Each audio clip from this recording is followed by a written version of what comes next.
Dear students, Assalamu alaikum.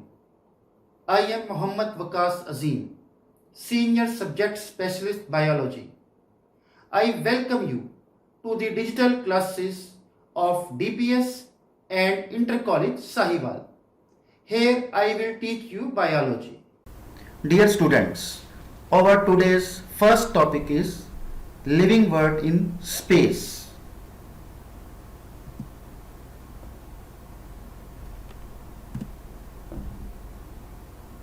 Space का मतलब होता है जगह।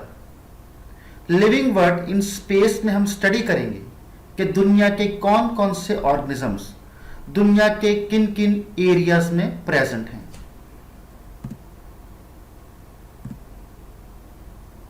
Living word of today is enormous in size. Enormous का मतलब है बहुत ज्यादा नंबर में।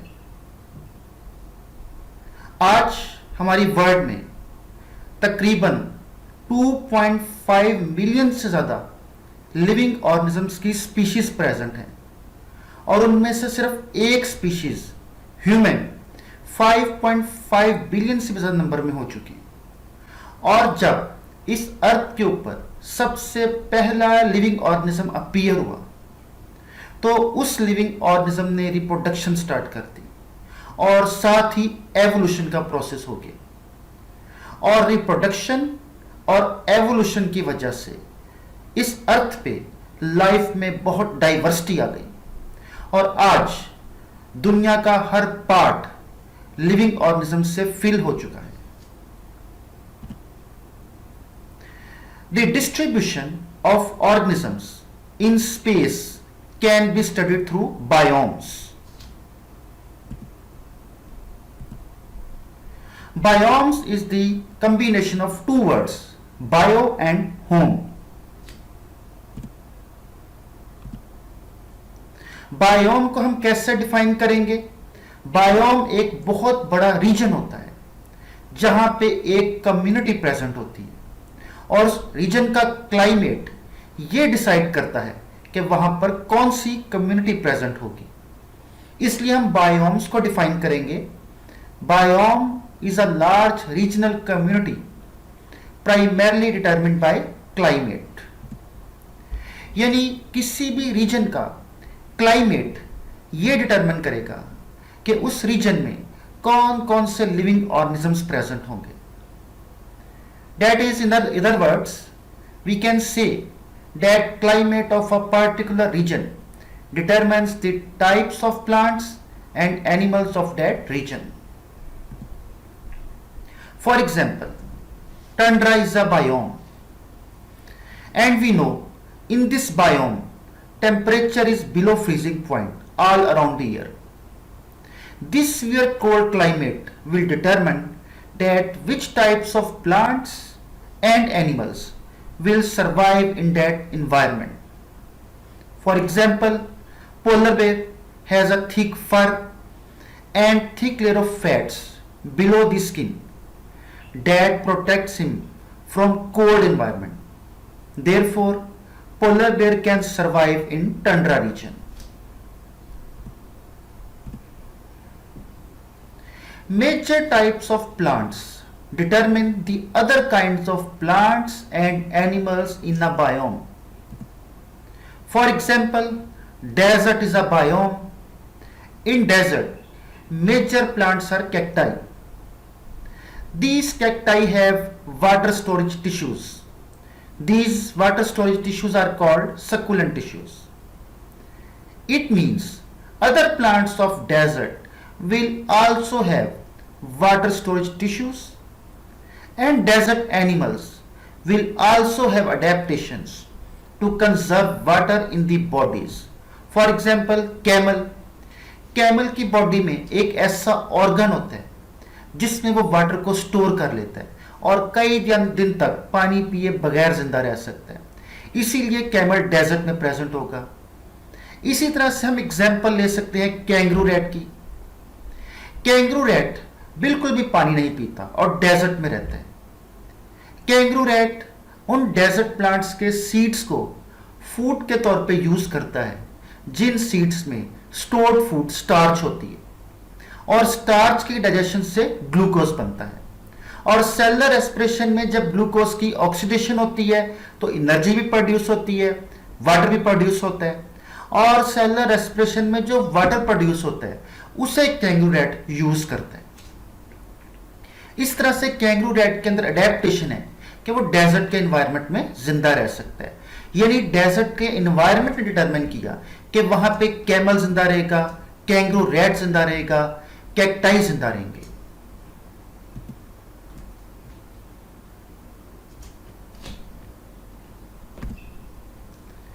How can we name the biome? We can name the biome on the basis of number 1, major types of plants in that biome. For example, grassland is a biome. This biome is named because the major plants of this biome are grasses.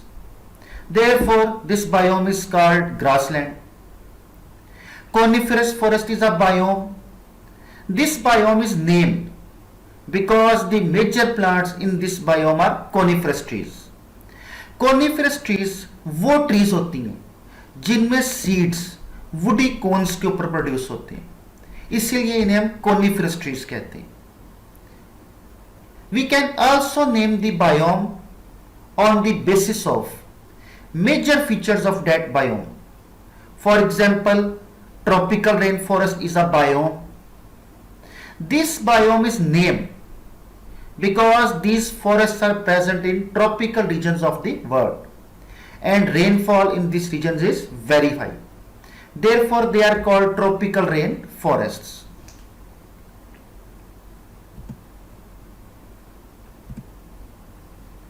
Examples of biomes are tropical rainforest, coniferous forest, desert, grassland, tundra, etc. Students, this is the end of our first topic. Now we will study living world in time.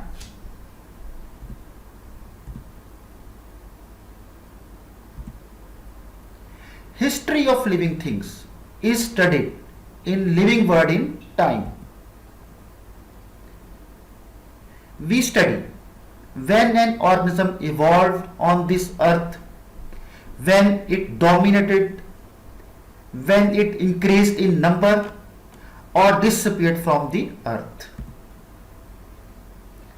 Biologists have developed a time sequence chart, यानी biologist ने एक time sequence chart बनाया और उस chart को divide किया है eras में, और हर इरा को फर्दर डिवाइड किया गया है पीरियड्स में।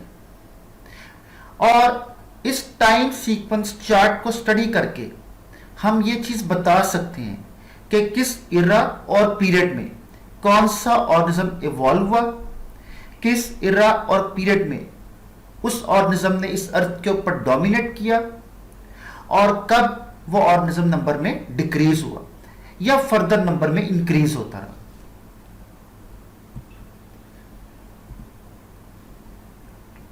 In each era and period, different organisms evolved. They dominated on the earth, and when they died, they buried in the soil. Then new organisms evolved. They also dominated on the earth. When they died, they also buried in the earth. Therefore, biologists also find fossils in layers. यानी जब एक organisms इस अर्थ के ऊपर evolve हुए, फिर वो जब मर गए तो उनके फॉसिल्स, उनकी डेड बॉडी जमीन में दफन हो गई। फिर उनके बाद नए ऑर्गेनिजम्स आए, उन्होंने भी इस अर्थ के ऊपर डोमिनेट किया। जब वो ऑर्गेनिजम्स इस दुनिया में खत्म हो गए तो उनकी डेड बॉडीज भी अर्थ के अंदर दफन हो गई। इस तरह से आज अगर हम फॉसिल्स को स्टडी करें तो फॉसिल्स हमें लेयर्स की फॉर्म में मिलते हैं। अर्थ में सबसे डीप फॉसिल्स जो होंगे वो सबसे पुरानी ऑर्गेनिजम्स के होंगे, और अपर लेयर्स में जो फॉसिल्स होंगे वो न्यू ऑर्गेनिजम्स के होंगे। हम वर्टिब्रेट्स की एग्जांपल लेते हैं।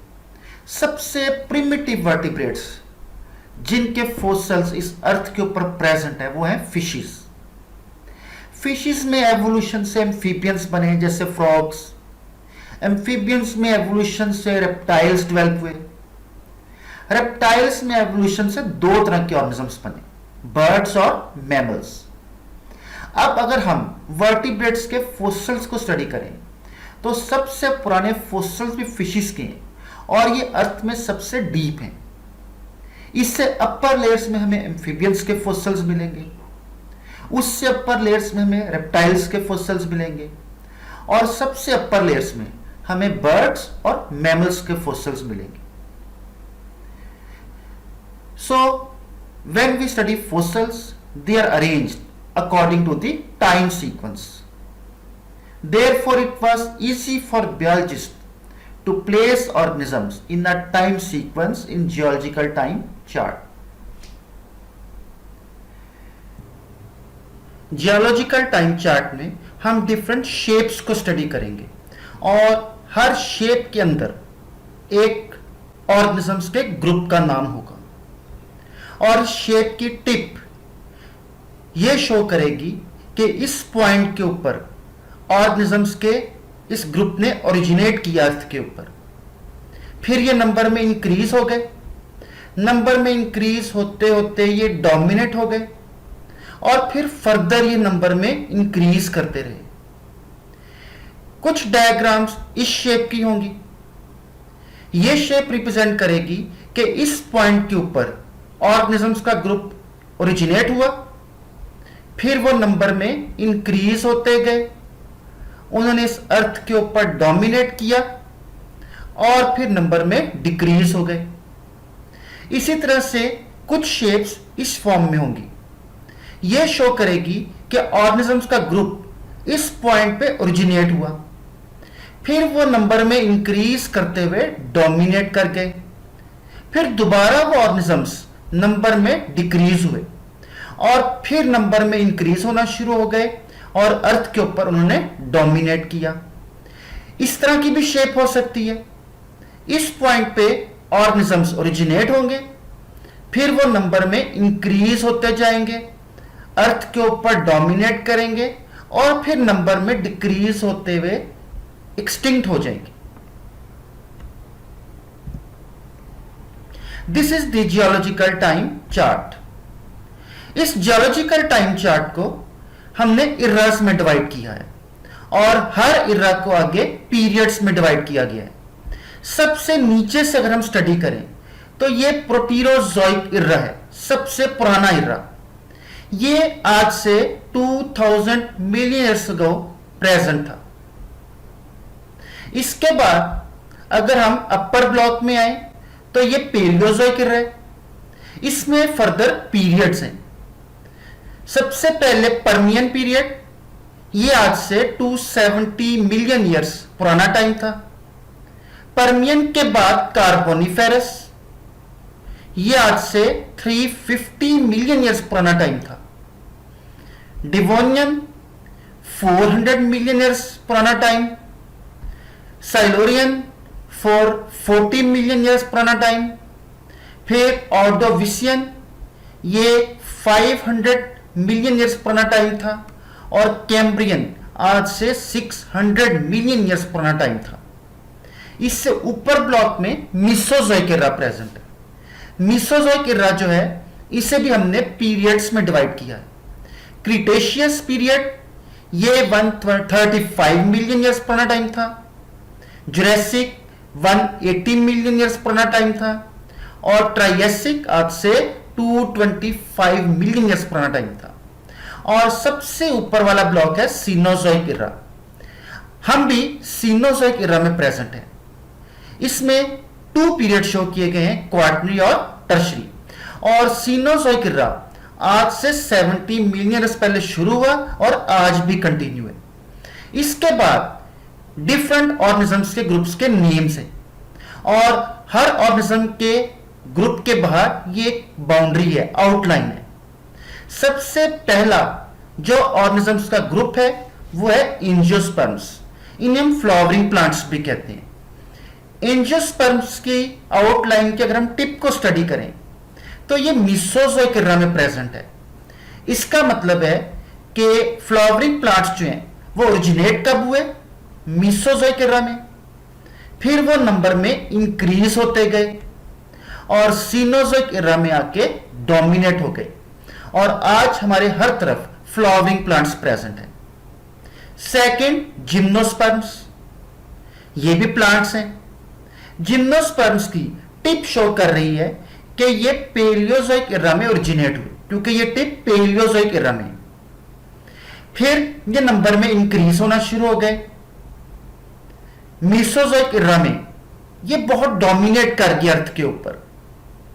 खास तौर पे जुरासिक पीरियड में जिम्नोस्पर्म्स बहुत ज्यादा थे और उसके बाद ये नंबर में डिक्रीज होना शुरू हो गए। Next is ferns. फर्न्स जो हैं ये इवॉल्व हुई पेलियोजोइक एरा में। इसकी टिप जो है वो कहां पे प्रेजेंट है? पेलियोजोइक एरा में। और डिवोनियन पीरियड के मिडल में आके ये ओरिजिनेट हुए थे। इरा था पेलियोजोइक और पीरियड था डिवोनियन। ये नंबर में इंक्रीज होते गए पेलियोजोइक एरा में, फिर ये नंबर में डिक्रीज होना शुरू हो गए और सीनोजोइक एरा तक भी ये डिक्रीज हो रहे हैं। Next are fungi and algae. ये प्रोटीरोजोइक एरा के अंदर इवॉल्व हुए, फिर ये नंबर में इंक्रीज होना शुरू हो गए। पेलियोजोइक एरा में ये नंबर में इंक्रीज होते रहे और फिर पेलियोजोइक एरा में ये नंबर में डिक्रीज होना शुरू हो गए। इसके बाद है इनवर्टिब्रेट्स। इनवर्टिब्रेट्स वो एनिमल्स होते हैं जिनमें बैकबोन प्रेजेंट नहीं होती।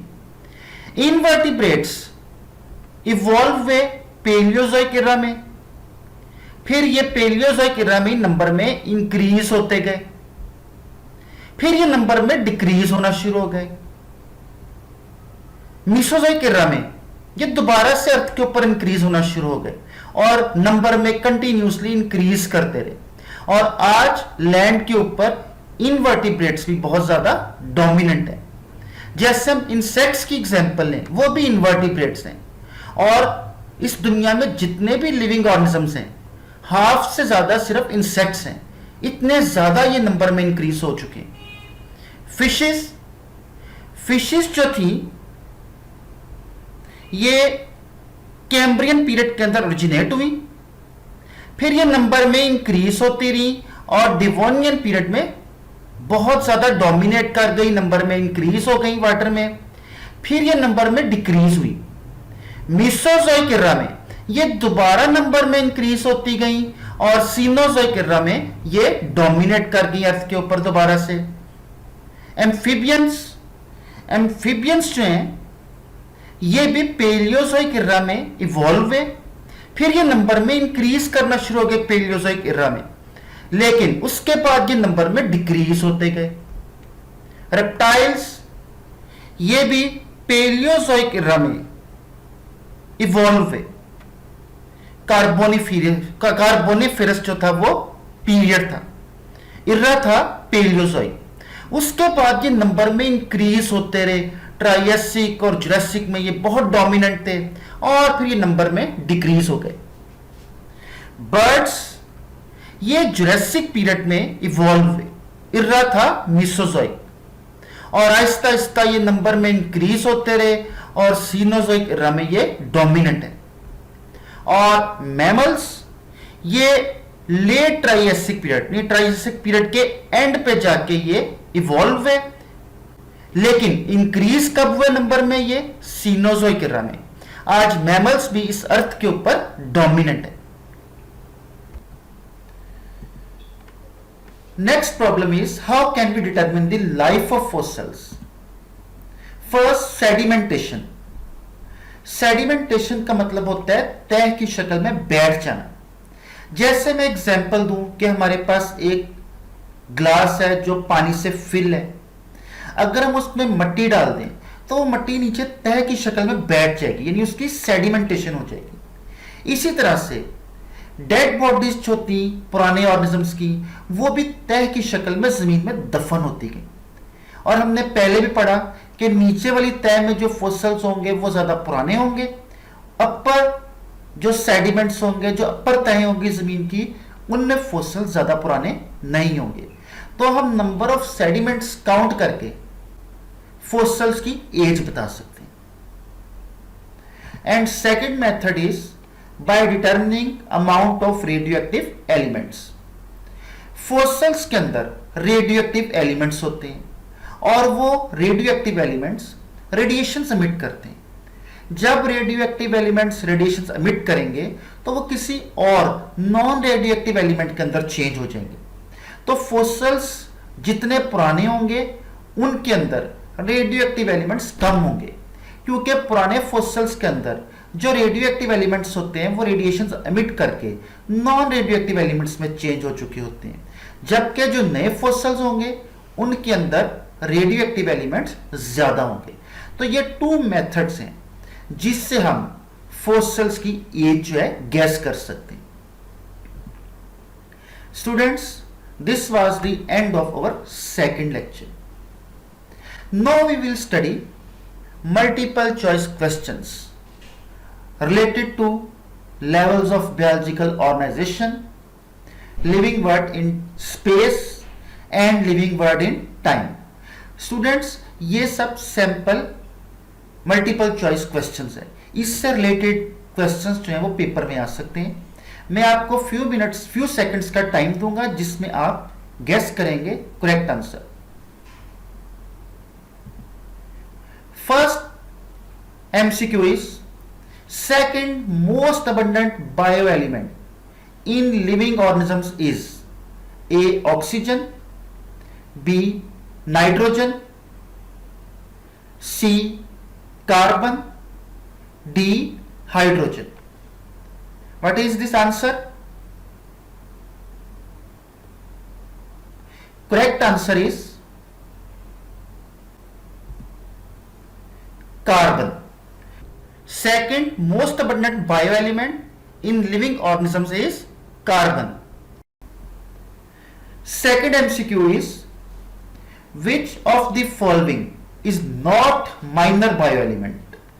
Chlorine, calcium, potassium, sulfur. Guess the answer.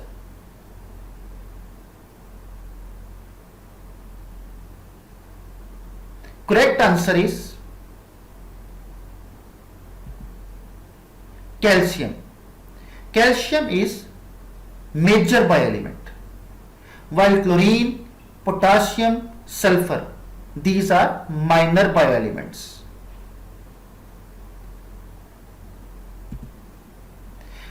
Third MCQ is in Jurassic period dash became dominant. ये भी हमने स्टडी की है।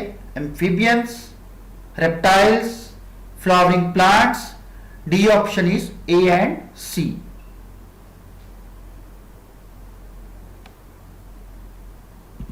Correct answer is reptiles. Reptiles were dominant in Jurassic period. Next MCQ is birds and mammals were dominant in dash era. A. Cenozoic, B. Mesozoic, C. Proterozoic, D. Paleozoic.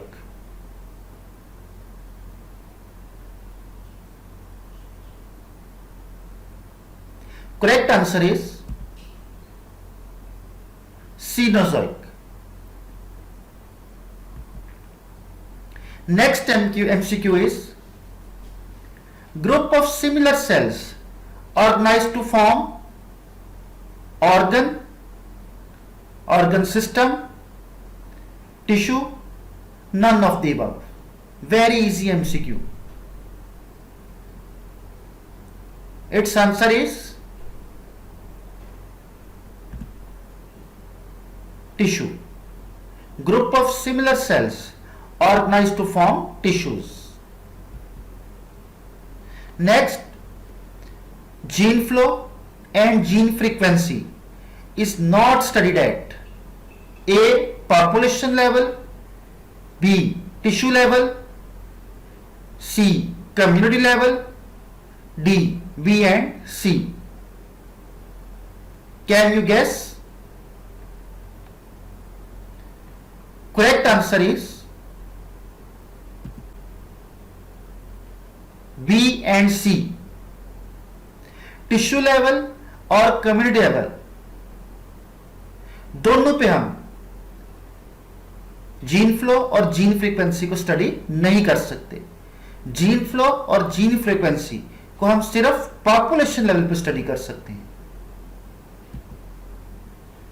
These are some important short questions related to our topics.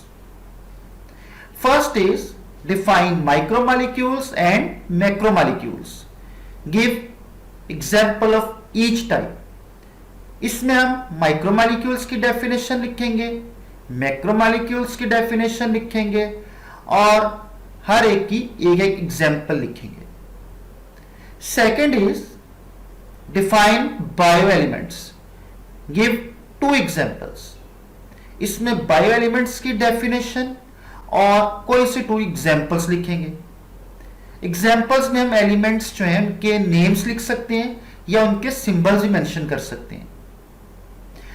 Third short question is define major bio elements. Write their names. इसमें हम major bio elements की definition लिखेंगे और 6 major bio elements के names या उनके symbols लिखेंगे. Fourth is define minor bio elements. Write their names. इसमें हम माइनर बायो एलिमेंट्स की डेफिनेशन लिखेंगे और 10 माइनर बायो एलिमेंट्स के नेम्स भी लिखेंगे. Next short question is define organelle and cell. Give an example of each type. इस short question में ऑर्गेनेल और सेल दोनों की डेफिनेशन और एक एक एग्जांपल मेंशन करेंगे. एटलीस्ट एक एग्जांपल, एक से ज्यादा एग्जांपल्स भी दी जा सकती हैं. Next is define tissues. Give 2 examples. Seventh is define organ and organ system. इसकी भी एक एक एग्जांपल देंगे, एक ऑर्गन लेवल की और एक ऑर्गन सिस्टम लेवल की. Define population. Give an example. इसमें पॉपुलेशन की डेफिनेशन लिखेंगे और पॉपुलेशन की एटलीस्ट 1 एग्जांपल मेंशन करेंगे. Right attributes of population level. इसमें हम 5 एट्रीब्यूट्स पॉपुलेशन लेवल के मेंशन करेंगे, 4 भी मेंशन कर सकते हैं. Next short question is define community. Give 2 examples. 11th is define biosphere and last is define biome. Give 2 examples. Book में बायोम की एग्जांपल नहीं लिखी हुई, लेकिन हम एटलीस्ट 1 या 2 एग्जांपल्स मेंशन करेंगे. Dear students, this is the end of our today's lecture. अगर आप इन ऑनलाइन लेक्चर्स को बार बार सुनेंगे तो आपको बहुत सी चीजें अंडरस्टैंड करना बहुत इजी होगा. किसी और दिन किसी और लेक्चर के साथ दोबारा मिलेंगे. उस वक्त तक के लिए अल्लाह हाफिज.